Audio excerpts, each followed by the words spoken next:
Hey guys, Mason Hostetler here again, Kelley Genius at Tom Kelley Cadillac in Fort Wayne. I'm going to show you guys how to edit your cluster here, your instrument cluster here. So these two arrow buttons right here, you can use these to maneuver through, right? You have your phone, your different settings in here as well, which is another way you can get to the info page options. Right here you see the green check marks. That means they're selected, so you can go through and choose. Say you didn't see oil light before, select that, you see the green check mark now, and then you can just go back to the information. The I stands for information, and there it is, your oil life right there.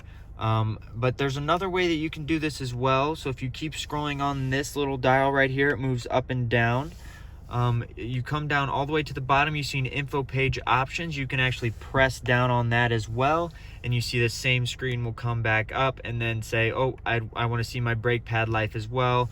So you can press back down on that little dial there, and you see the green check mark. So then we can go back and to the information section again, and now you can scroll all the way down, and here's your brake pad life.